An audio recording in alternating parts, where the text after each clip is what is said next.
A paz do Senhor, meus irmãos, minhas irmãs, sejam muito bem-vindos ao nosso canal. É Tempo de Ensinar EBD, um canal exclusivo para os amantes da Escola Bíblica Dominical. E hoje nós estamos aqui para mais uma aula muito importante, uma aula muito especial. Essa aula que nós iremos abordar essa semana é a lição de número 10. A lição de número 10 tem como tema a restauração nacional e espiritual de Israel. Então, é um tema bastante importante, um tema bem atual e que vai mostrar como Israel evoluiu ao longo dos tempos, ok? Então vamos lá. Antes de nós entrarmos para o texto, queria pedir a você, deixe o seu like, como ajuda ao nosso canal, deixe o seu comentário. Se você gostou do vídeo, você quer acrescentar o vídeo, algum comentário, alguma colocação, algo importante, deixe no comentário. Isso é muito importante. Se você é novo no canal, deixa aí a cidade de onde você está falando. Eu terei o prazer aí de deixar um coraçãozinho ou um comentário para você, ok? Não se esqueça também que nós estamos na campanha aí do microfone. Nós precisamos do nosso canal melhorar o nosso áudio, então nós já estamos fazendo uma vaquinha. Você que quer ajudar o canal, sentiu no coração, você pode fazer aí a sua doação de qualquer valor. O Pix vai estar na descrição do vídeo, ok? Então vamos lá para o nosso tema. O textuário vai dizer: e assim todo Israel será salvo, como está escrito, de Sião virá o libertador, e desviará de Jacó as impiedades, ok? Romanos capítulo 11, versículo 6 é o texto áureo. A verdade prática, a chamada divina à restauração, tem a ver com o restabelecimento espiritual e social de quem se arrepende. A chamada divina à restauração tem a ver com o restabelecimento espiritual e social de quem se arrepende. Então vamos lá. Ezequiel capítulo 37, do 1 ao 14, é um texto muito conhecido dos irmãos. Eu só queria dar ênfase a algumas palavras aqui do nosso texto. Primeiramente o versículo 1, e veio a mim a mão do Senhor, mais uma vez, vem a mão do Senhor sobre o profeta e sacerdote Ezequiel, e me fez andar, ou seja, essa mão fez ele andar sobre um vale que estava cheio de ossos secos. Depois, logo em seguida, há uma pergunta da parte de Deus: poderão esses ossos viver? Essa é uma pergunta. Aí Ezequiel responde: só tu que sabes, Senhor. Aí ele dá uma ordenança, então profetiza sobre esses ossos. Aí, após o pedido, o mandamento do Senhor, ele vai dizer o que vai acontecer. E porei nervos sobre vós, farei crescer carne e também estenderei pele, tá? E vivereis e sabereis que ele ou eu sou o Senhor. Depois do versículo 7, após ouvir isso, então profetizei. Ele tinha certeza daquilo que ele estava profetizando. E olhei, ou seja, profetizou e olhou, recebeu a ordem, o significado dessa ordem, ele profetiza e ele olha o que está acontecendo. Aí quando ele vê todo o cenário acontecendo, o versículo 9 vai falar que há uma ordem novamente. E profetiza agora ao Espírito. O versículo 10, e profetizei. Agora não precisa mais de Deus falar como vai ser e o que vai acontecer, porque ele já sabe que aconteceu e viu. O versículo de número 11, os nossos ossos se secaram e pereceu a nossa esperança. Nós estamos cortados. Essa era a ideia de Israel. Ou seja, Deus dá uma resposta para os filhos de Israel. Ou seja, vocês têm jeito sim, ok? Abrirei, versículo 12, abrirei as vossas sepulturas e vos farei sair das vossas sepulturas. Então Deus deixando uma promessa muito bem clara de restauração, não somente espiritual, mas também nacional, ok? Então nós vamos ver a dispersão do povo judeu entre as nações ao longo da história e também nós vamos ver o milagre do século 21 representado no povo de Israel, ok? Entendendo tudo isso, vamos aqui para a introdução.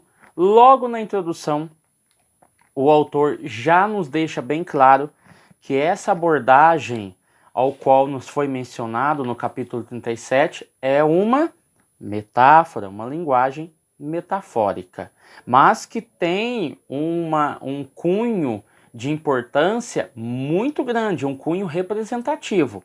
E nós vamos ver aqui, o próprio autor deixou aqui já na introdução, que é a respeito desse capítulo, desse episódio, dessa linguagem metafórica, tem sobre ela uma restauração política e espiritual, ou seja, social e espiritual, ok? Então, entendendo tudo isso, o texto é muito claro, ele é muito conhecido, ele é muito pregado, às vezes também muito distorcido, mas o seu real significado nós vamos ver aqui hoje, ok? O tópico de número 1, sobre o significado do vale de ossos secos. Os ossos secos, versículo 1 e versículo 2. Aqui nós já vamos ver a menção. E o Senhor me levou em espírito. É por isso que veio sobre mim a mão do Senhor. Esse episódio já aconteceu anteriormente. O próprio autor citou aqui o meio de visão. Já havia acontecido também. Se você pegar Ezequiel capítulo 1, versículo 1, você vai ver que o céu se abriu e tive visões de Deus. Capítulo 1, versículo 1. O 8, versículo 3. Uma mão me agarrou e me levou pelo cabelo. É outro episódio ao qual há a menção da mão do Senhor para que fosse Ezequiel levado a um outro ambiente. Nós vamos ver também o 11, 24, ao qual diz que na visão me levantou e me levou a Babilônia. Então aqui eu peguei palavras cerradas para mostrar que Deus teve esses métodos, tá? Visões, enfim, várias formas de Deus mostrar para Ezequiel determinados pontos ou determinadas ações. Aqui não é diferente. Ele o levou em espírito. Então a mão do Senhor veio sobre ele. Vamos lá. Aqui também, já virando a página 71, nós vamos ver que nessa questão os ossos estavam sequíssimos, ou seja, esse vale que ele viu, né, o vale, a parte mais baixa estava cheio de ossos, sequíssimos, tá? Então nós estamos falando aqui da restauração nacional de Israel depois de muitos séculos de dispersão, seguida de uma restauração espiritual, ok? Então vamos lá. O significado. Dentro dessa questão do significado, o autor coloca a seguinte questão, versículo 11. Estes ossos são toda a casa de Israel, incluindo Judá e incluindo Israel, ok? Não é somente Judá, é também Israel. Então você vai ver que está incluído toda a casa de Judá, tá bom? E por quê? Nesse momento, eles já se sentiam totalmente derrotados. É por isso que ele diz, e os nossos ossos secaram. Ou seja, uma frase intitulada por eles mesmos, os nossos ossos se secaram e pereceu a nossa esperança. Nós estamos cortados, ou seja, Deus nos abandonou, não tem como mais ter uma outra saída, tá? Então, esse também era um dos pensamentos do povo. Aí nós vamos ver aqui com base no versículo 11 que nos foi apresentado, que é essa queixa do povo, nós vamos ver que isso aconteceu logo que Ezequiel recebeu a notícia da destruição e também do templo e de Jerusalém.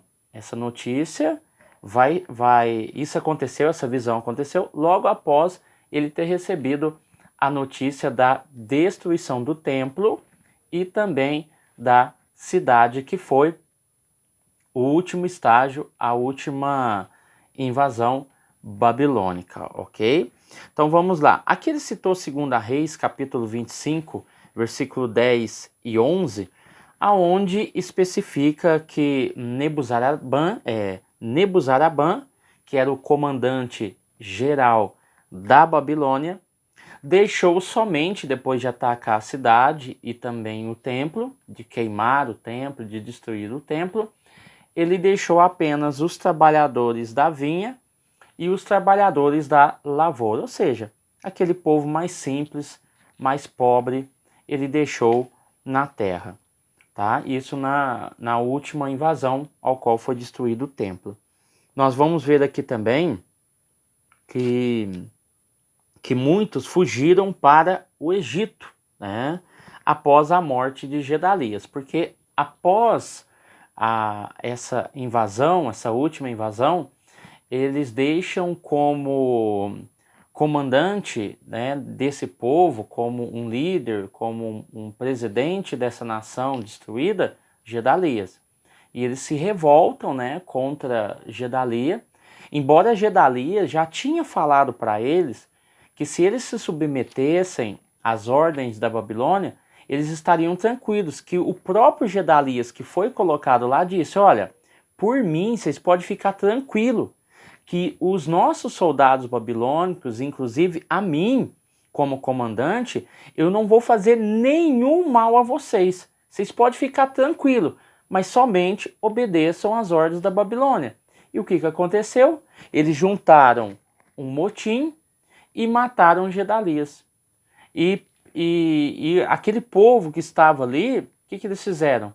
Com medo da represália babilônica, eles fogem para o Egito, né? Então nós temos aí um episódio bastante triste, embora Gedalias havia dado a sua palavra de que nada aconteceria com aquele povo que havia ficado ali, ok?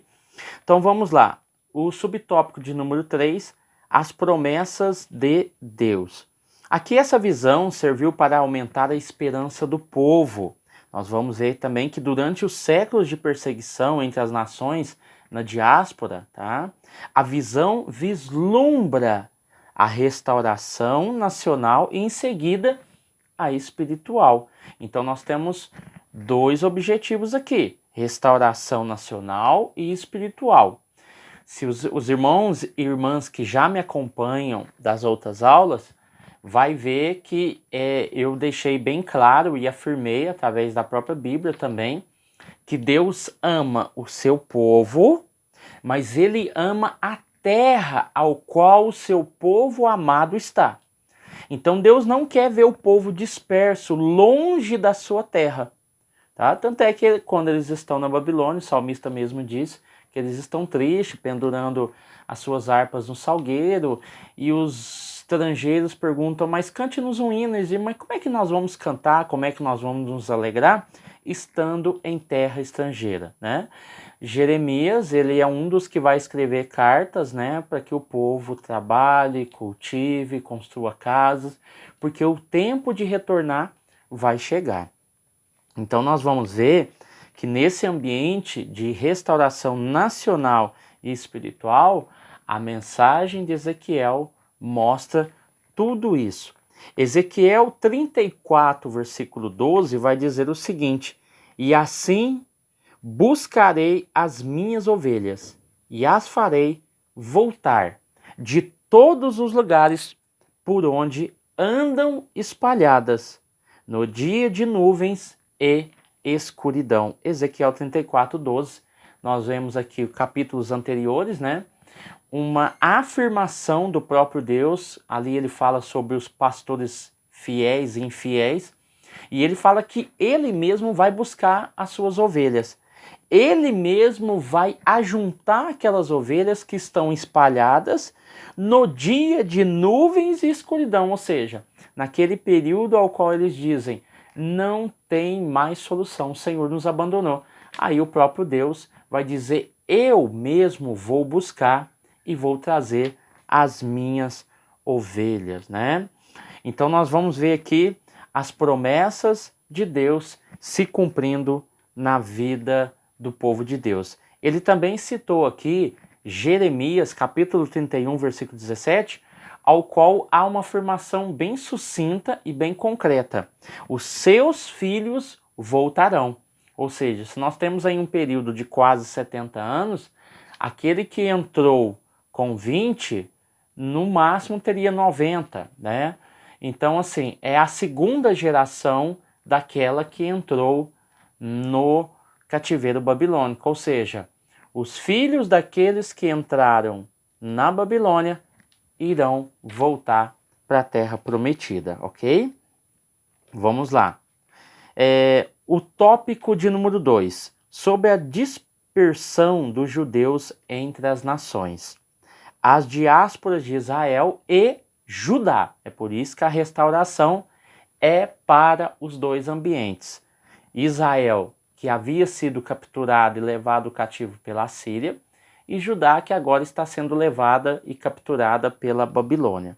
A primeira diáspora começou em 605, quando o rei Nabucodonosor subordinou Jeoaquim, rei de Judá. O cativeiro assírio de 722 faz parte da primeira dispersão, que no caso é contra a nação de Israel e não Judá, ok? Mesmo com o fim do cativeiro de Judá por meio do decreto de Ciro, rei da Pérsia, em 538, a maioria dos judeus jamais retornou à terra de Israel.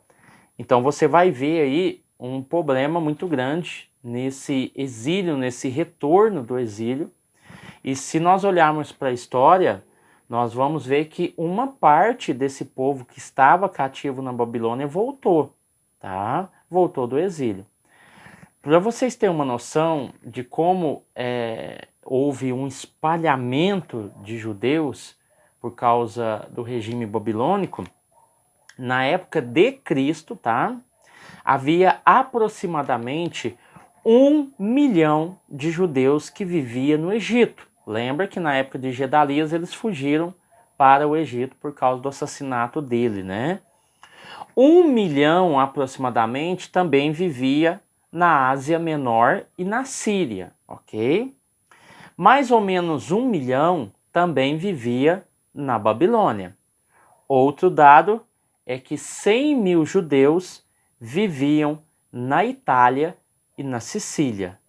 E também mais aproximadamente 100 mil judeus viviam no norte da África. Então você vai ver que antes desse grande ajuntamento do século XX, os judeus estavam espalhados por toda a Europa, por toda a Ásia, por toda a África, enfim, eles estavam em ambientes bastante restritos, ambientes peculiares de outros povos e que não eram a sua casa.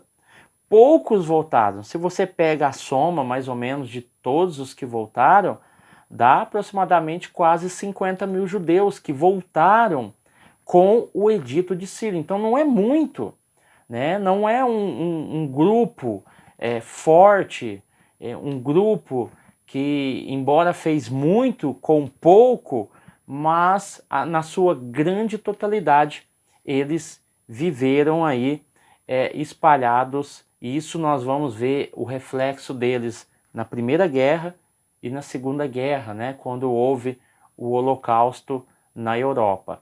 Então você vai ver aí que eles estão bem espalhados, ok? Então nós vamos ver também que esse povo, o povo de Judá, o povo de Israel, eles ficaram pouco em casa.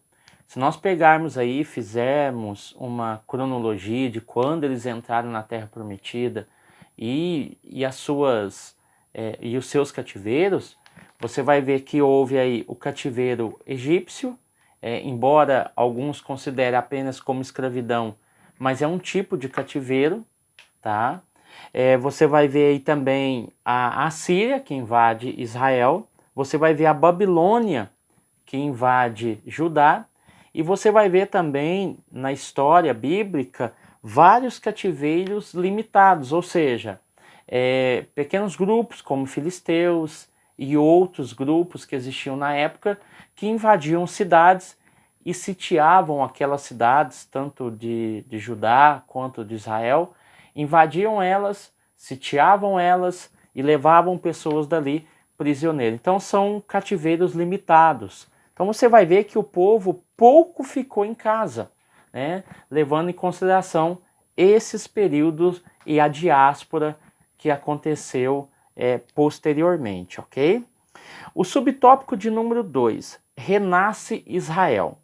O retorno dos judeus a que se refere a profecia diz respeito à segunda diáspora, anunciada de antemão pelo Senhor Jesus, tá? Então, nós estamos falando aí, ó, deixa eu ler de novo.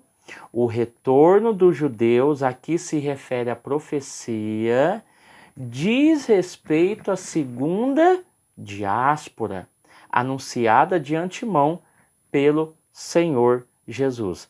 Essa dispersão judaica durou mais de 1.800 anos, sendo iniciada no ano 70 depois de Cristo, por ocasião da destruição de Jerusalém pelos romanos, e foi concluído com a fundação do Estado de Israel no dia 27 de novembro de 1947. Então nós estamos olhando para a profecia de Ezequiel num tempo muito posterior àquilo que nós estamos entendendo como diáspora, que foi a primeira diáspora. Então nós estamos falando dessa segunda diáspora. É por isso que o autor citou o século XX, porque é nesse ambiente ao qual a profecia de Ezequiel vai começar a criar corpo e a criar forma,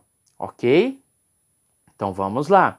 Aí ele deixa bem claro aqui a questão da história, né? E eu acredito que todos os irmãos conheçam, mas é bom passar esses detalhes, essas condições para os seus alunos, especificar, dar ênfase, ok? Então, e foi concluída com a fundação do Estado de Israel, né? 27 de novembro de 1947, na Assembleia Geral das Nações Unidas, que foi presidida por um brasileiro, Oswaldo Aranha. E nós vamos ver quando foi pronunciada por grande maioria, a maioria 33-14, a favor da partilha da Palestina. Lembra que o nome Palestina, ele é de origem romana, foi os romanos quem deram o nome de Palestina, tá? No período do domínio romano. Aí a terra de Israel, ela foi chamada Palestina. Então não se tem muita certeza do tamanho dessa Palestina, aonde ela começava, onde ela terminava, quantos quilômetros era, mas toda essa terra que nós conhecemos era chamado de Palestina pelos romanos, ok? Então nós vamos ver que algumas nações até hoje, por exemplo o Irã, eles não reconhecem o Estado de Israel. Pelo contrário, eles querem a destruição do povo de Israel. Tanto é que há muitos conflitos entre Irã e Israel por causa disso. Então nós vamos ver que nesse interim, né, quando renasce Israel, quando começa a renascer Israel novamente, eles estavam todos espalhados aí, como eu mesmo citei, né? Com a Segunda Guerra Mundial e os acontecimentos do Holocausto aí, que através do comandante Hitler, né, que era nazista, e deu ordem para executar mais de 8 milhões de judeus. E para quem... Opa, caiu o microfone aqui. E para quem não sabe, o primeiro plano de Hitler era levar o povo para a ilha de Madagascar. Esse era o primeiro plano, tá? Como isso ia ser inviável, né? Qual foi a brilhante ideia dos seus comandantes que estavam ali? Brilhantes, entre aspas, né? Era executar o povo judeu. E lembrando que Hitler, ele tinha descendências judaicas, como a grande maioria dos povos da Europa. Tinha cidades da Europa que 80% dos seus habitantes eram judeus. Então, a ênfase que Hitler dava era de que eles eram as pessoas que detinham o poder. Então precisava de ter uma purificação, uma raça ariana, uma raça alemã pura, porque eles estavam contaminando, segundo Hitler, o seu DNA. Então começaram a demonizar. Como é que eles demonizavam? Eles representavam a figura dos judeus como monstros, como usurpadores. Nos discursos de Hitler, né, mostravam e falavam com grande ênfase que eles haviam tomado conta dos bancos, das lojas, e aí o povo alemão ficava subserviente ao povo judeu. Então eles precisavam de ser extirpados de alguma forma. Aí eles tiveram a brilhante ideia de fazer o quê? De exterminar o povo judeu. Né? E aí você conhece a história que houve o Holocausto, vários campos de concentrações, ao qual as pessoas eram mortas por fuzilamento, eram mortas através de trabalho forçado, levado ao extremo, em câmaras de gás, ou seja, foi algo terrível que aconteceu na Segunda Guerra Mundial, né? Então você vai ver que Hitler, ele foi um homem cruel, mau e que quase extirpou a nação de Israel da face da terra. E por causa dessa perseguição, o povo começou a procurar o seu lugar de origem, a sua terra, da onde eles vieram. E você vai ver que isso tem um grande marco, porque na Palestina existia naquela época, na Segunda Guerra Mundial, né, ali meados de 1940, aproximadamente 1.970.000 habitantes. Desse total, 808 mil eram judeus. Tá? Então você vai ver que de 1.900.000, 808 mil eram judeus. Mas eles não tinham e não detinham o quê? A posse da terra. Eles estavam ali meio que como estrangeiros, porque eu estou falando que o Estado de Israel ele foi reconhecido em 1947. Tá? A Segunda Guerra Mundial foi até 1944. Então você vai ver que foi posterior à Segunda Guerra Mundial o reconhecimento. Então aquele povo que estava ali não tinha a terra como o seu lar de forma democrática, tá? Então vamos lá. Acontecendo isso, você vai ver um agravante. O dia 14 de maio de 1948 foi a data do país, ou seja, a publicação do primeiro diário oficial do país, dia 14 de maio de 1948, tá? Então aqui você tem alguns acontecimentos que surgiram, porque logo após o anúncio do Estado de Israel sendo reconhecido pelas Nações Unidas, houve a Guerra Árabe-Israelense, que foi de 1948 a 1949, lembrando que o primeiro diário oficial foi em 1948, ou seja, um ano depois, nós temos aí um ataque árabe-israelense, ou seja, a Guerra Árabe-Israelense. né, onde em torno de 7 ou 8 nações se juntaram contra Israel. Um número 3 vezes maior do que o número de Israel, dos soldados, e mesmo assim, com uma estratégia de atacar primeiro, Israel conseguiu vencer essa guerra, que foi um marco um ano depois de ser reconhecido como um Estado de Israel, né? A divisão, na verdade. Em 1956 nós temos a Guerra do Suez e em 1967 nós temos a Guerra dos 6 Dias. Então você vai ver também em 1973 a Guerra do Yom Kippur. Então você vai ver que Israel teve 4 grandes guerras, né? Guerras locais, guerras civis e contra outros países, e em todas elas Israel foi vitorioso. E hoje é um estado minúsculo, com pequenas proporções, mas que tem uma defesa bélica muito grande, e por causa dessa defesa bélica muito grande, da sua estratégia de sempre atacar primeiro os seus inimigos, principalmente o Irã, as bases militares, as bases nucleares, e toda essa questão de guerra, Israel é um dos poucos países no mundo que consegue e tem uma autossuficiência em se defender dos seus inimigos através de artilharia bélica, ok? Então, é um povo que tem aí mostrado a proteção de Deus no âmbito da sabedoria. Deus tem dado muita sabedoria, muita capacidade ao povo judeu, muita inteligência. Não foi à toa que Hitler quis exterminar os judeus, por causa que aonde eles chegavam, aquele ambiente prosperava. Aonde eles chegavam, eles viravam banqueiros, eles viravam comerciantes, eles viravam pessoas de sucesso, se tornavam pessoas ricas. Tudo isso por causa do favor de Deus e da sabedoria que Deus havia dado para esse povo, ok? Então vamos lá, restauração nacional, versículo 6 ao versículo 8. Primeiro, a restauração nacional, isto é, quando todos os ossos se juntaram e formaram os nervos e as carnes e recobriram esses ossos, estava, pois, o corpo pronto.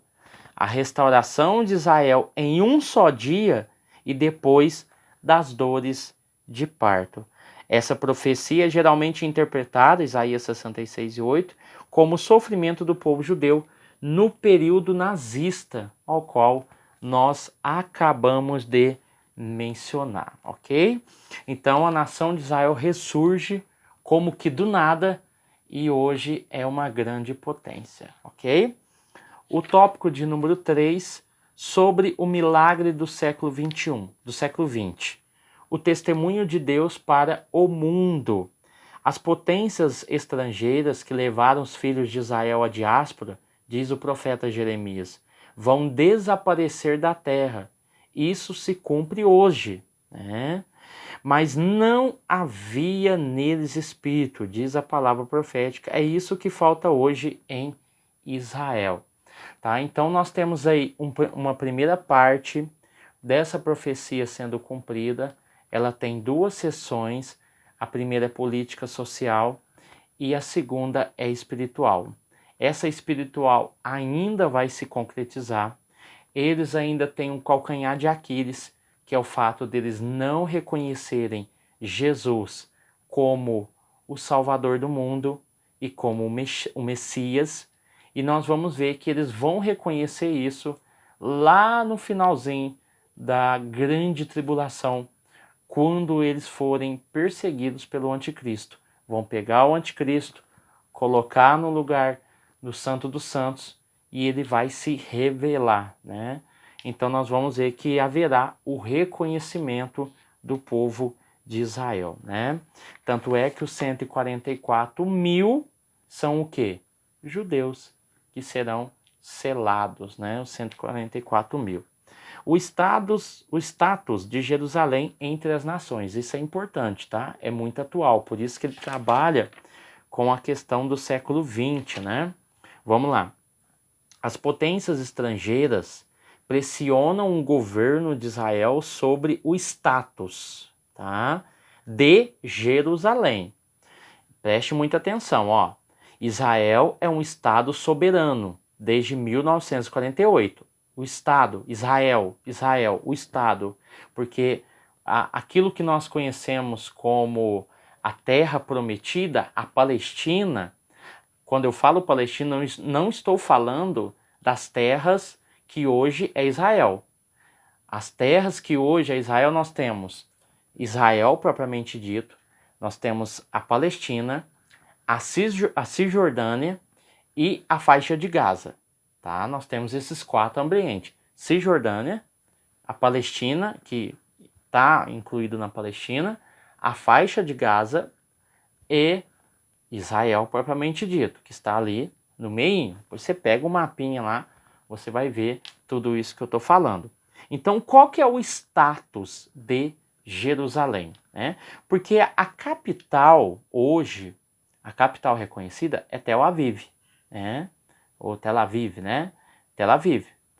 O avião, quem já foi, quem está me ouvindo aí, está assistindo o vídeo, já deve ter ido para Jerusalém e o avião pousou em Tel Aviv. Aí nós vamos ver que Israel é um Estado soberano desde 1948. Uma nação reconhecida pelas Nações Unidas. Ok, até aqui tudo bem. Depois de mais de 18 séculos de diáspora, 1.800 anos. Mas está ainda sob pressão internacional. Por quê? Porque Jerusalém Jerusalém não é um estado, não é uma cidade soberana, não pertence a Israel. Ela foi tripartida, né? Ela pertence hoje, ela é bipartida, né? Ela pertence ao povo árabe e pertence ao povo judeu. Então toda a terra de Israel foi reconhecida como estado soberano, mas Jerusalém, ela ficou neutra, ela ficou uma cidade internacional. Tá? Então, quando Donald Trump ele anunciou que ia levar a embaixada de Tel Aviv para Jerusalém, causou um impacto muito grande. Por quê? Um reboliço muito grande no mundo, com todos os países. Por quê? Porque o Donald Trump ele estava reconhecendo Israel, Jerusalém, como a capital de Israel e não a capital do mundo muçulmano, do mundo árabe. Então, os árabes também questionam e também querem Jerusalém como capital da Palestina. Só que os judeus, eles também pedem Jerusalém como a sua capital, a capital de Israel.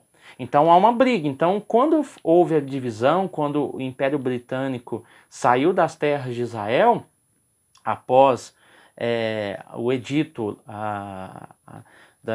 o voto para que reconhecesse Israel como uma nação soberana, Jerusalém foi a única que ficou internacionalizada.